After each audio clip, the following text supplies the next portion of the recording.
Hi everyone, welcome back to my YouTube channel, Mrs. Smith 88. So today I finally have my Jomashop perfume haul to share with you guys. I know I've talked about it in a couple other videos. It has been here sitting. It's just a matter of me finding time to film. I did purchase 10 new fragrances from Jomashop. I did have a small 10% off coupon, so I went ham, and this is an affordable fragrance haul. All of these fragrances are under the $50 mark, many of them being under $30. I think there were only two that were closer to that $50 mark. So let's jump in and get started and take a look at what I got. The first item I have here is Mademoiselle from Azzaro, and this is the flanker called Leu Tres Belle. So I have the original Mademoiselle from Azzaro, haven't hauled it for you guys, recently got it from Fragrance Net, so spoiler alert, that one is coming. The purple on this package is what pulled me in. You guys know I'm a purple girl. I had a good run-in with the original Mademoiselle. It is a beautiful, fresh, fruity, floral. Lasting power isn't the greatest, but I honestly got it for $8. This one I believe I got for around $17. It is a larger bottle. This is a 1.7 fluid ounce. And the notes on this one are, top notes are blueberry, red berries, orange, and grapefruit. The mid notes are peach, hawthorn, jasmine, and rose. The base notes are macarons, violet, caramel, vanilla, and sandalwood. So those are the notes of this fragrance. I will say if I had to pick between the Le Tres Belle and the original Mademoiselle, I would definitely pick the original Mademoiselle.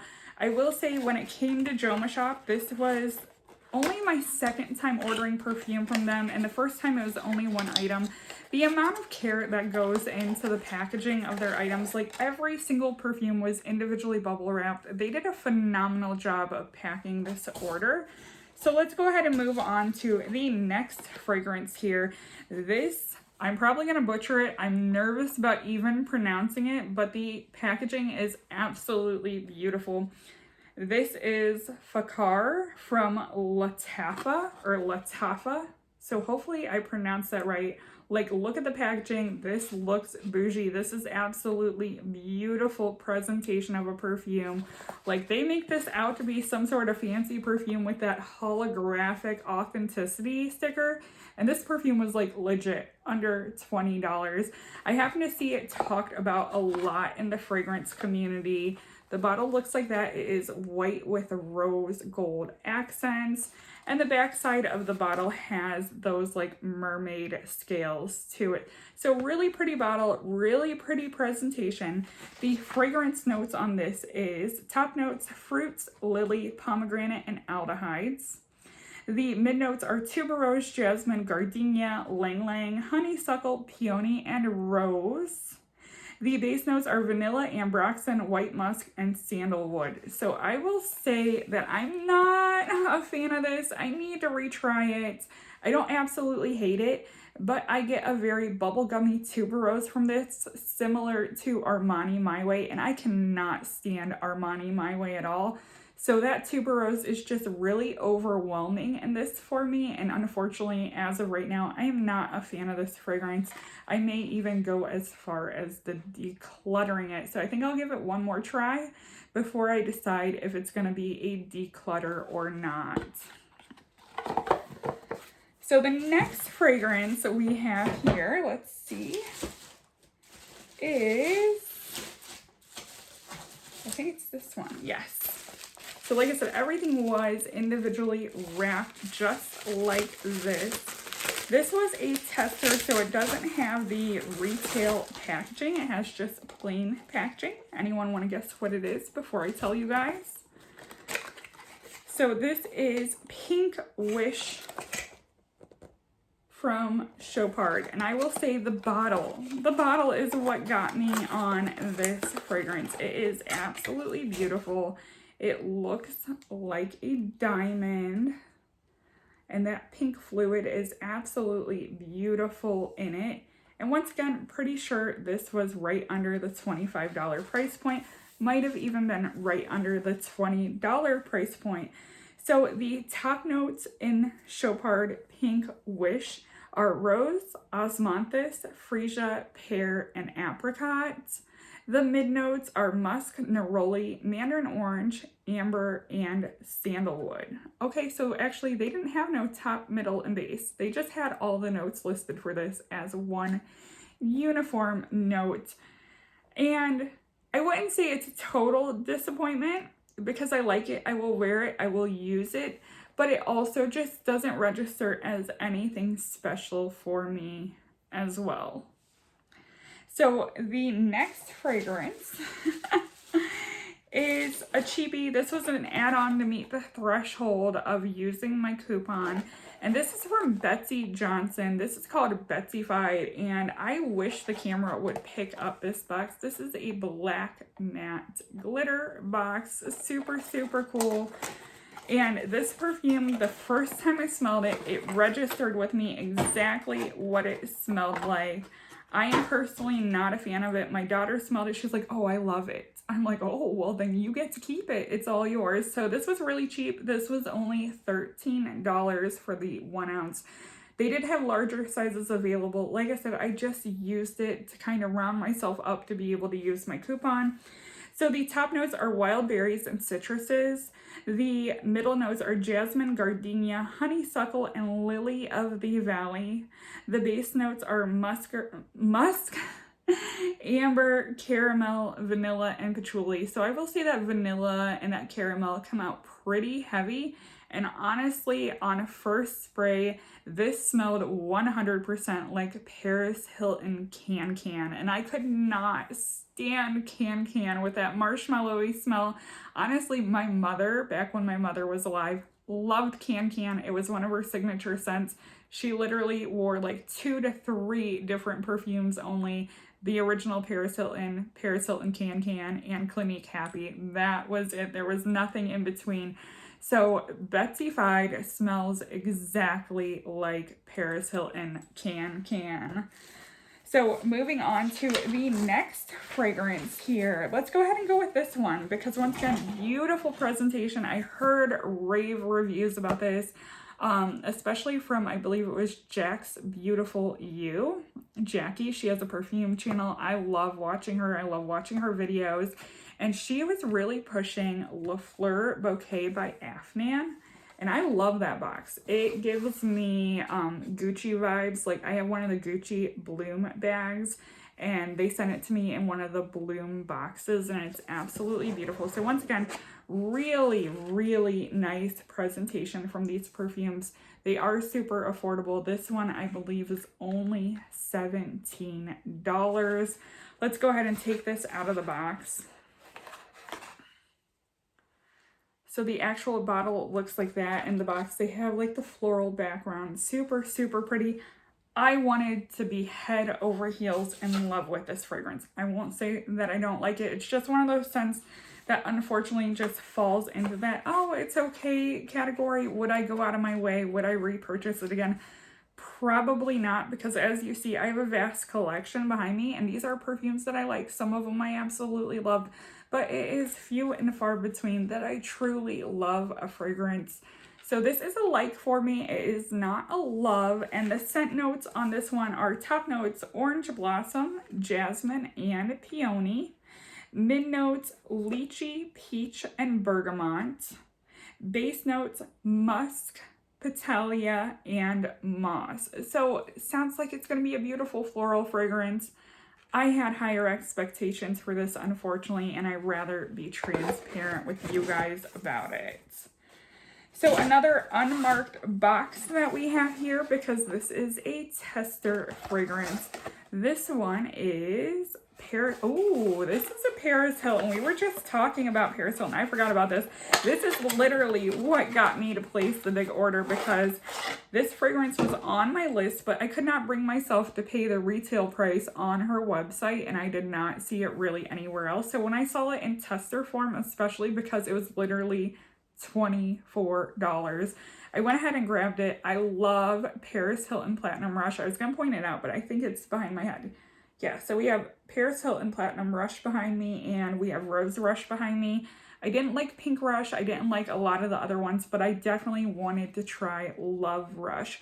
So supposedly this was her wedding day fragrance. Could care less if it was her wedding day fragrance. The notes is what got me. I will say this is a strong, like, oh, it might grow into a love. Just smelling it right now, it might grow into a love. Really nice fragrance for under $25. So the notes on this one, top notes are bergamot, apricot, mandarin orange. The mid notes are gardenia, Tunisian orange blossom, and dahlia. Base notes are musk, sandalwood, and vanilla orchid. So very pretty, matte, glittery white bottle. Honestly, not the biggest fan of these bottles. I think they look cheap, especially because of the whole bodice aspect. So let's go ahead and move on to the next fragrance. So the next fragrance is from Viktor and Rolf. And I will say I am not the biggest Viktor and Rolf fan. I have maybe 1 or 2 fragrances in my collection. I felt kind of pressured into purchasing them because everybody loved them. My daughter enjoys them more than me. But this one, I figured the notes were vastly different from like the traditional Viktor and Rolf Flower Bomb, and the bottle was just absolutely gorgeous. So this is the limited edition Flower Bomb in the Sky Eau de Parfum. I believe that this was a travel exclusive. It was only available in airports, and they happen to have it on Jomashop. So let's go ahead and take a look at the actual bottle. So it is an iridescent, very pretty disco ball like Flower Bomb bottle. Once again, this is one of those fragrances. It ended up falling into the okay category. I will wear it more, see how it does for me. Definitely keeping it because I love the bottle. So fragrance notes are top, grapefruit, bergamot, and mandarin orange. Middle, rose, currant buds, lily of the valley. And the base notes are patchouli and jasmine sambac. So that is Viktor and Rolf Flower Bomb in the Sky. So it looks like I have 3 more perfumes to show you guys. This one is from Theory Mugler, and this is Secret. So I have a hard time with a lot of Theory Mugler scents, but when I read the scent descriptions on this one, I figured this would be right up my alley. I will say out of all the Theory Mugler fragrances that I have, this would probably be my favorite, but once again, it's just not a fragrance I would go out of my way to repurchase. I'm happy to have it in my collection, happy to have something different. So a very basic bottle. It does have some like stars indented in it. So the fragrance notes for this one, top notes, red currant and kumquat. The mid notes, violet leaf and rose petals, and the base, white musk and cedar. So really nice floral fragrance, but it's also just something that's not quite wow worthy.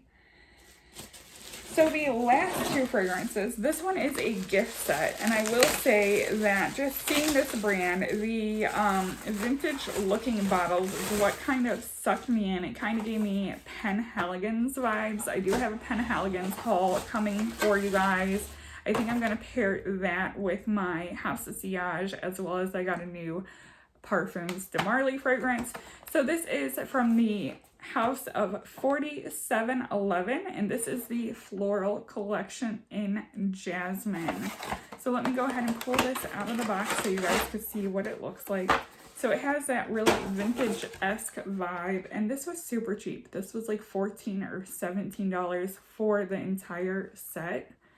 So the fragrance notes on this one is top, bergamot and tea. That tea note does come through. Middle notes, neroli and jasmine. And then the base notes are musk, cedar, and tonka bean. So once again, I feel bad saying this. It's a like, it's not a love. Will I enjoy using it? Absolutely. Happy to have something new in my collection, but also just not a fragrance to write home about. I feel bad giving you guys these like mini reviews because I'm not trying to deter you guys away from buying these fragrances. You very well may love them. My issue is I have so many perfumes that it is hard to find something that I truly end up loving. Now, let's go ahead and end on a super happy note, because if I had to pick one fragrance from this entire haul that I loved, it would be this fragrance, and it's because I'm partially just obsessed with this house. I've had a really good run with this house. This is Juliet Has, and this is Anyway. So I have Pear Ink, I have Magnolia Bliss, I want to get Superdose. They had Superdose on the website, but it was at a price point that I wasn't willing to pay for the time being. But Anyway was under $50. So this is Anyway. It has a frosted bottle. Beautiful scent. Like, this jives so well with my chemistry. I love fragrances like this. So the scent notes on Juliet Has Anyway, let's go ahead and pull it out so you guys could see it in its full glory, are top notes of lime and neroli. I'm surprised that I like a fragrance with lime in it. Middle notes, jasmine. I love jasmine fragrances. Base notes, ambroxan, musk, woody notes, and hedion. I don't know what hedion is. I could be mispronouncing it. I know Juliet Has gets a lot of backlash because of the ambroxan in their fragrances. For some reason, ambroxan just works really well with my chemistry. So I hope you guys enjoyed this video. Don't forget to comment, rate, and subscribe. Thank you for watching, and bye, everyone.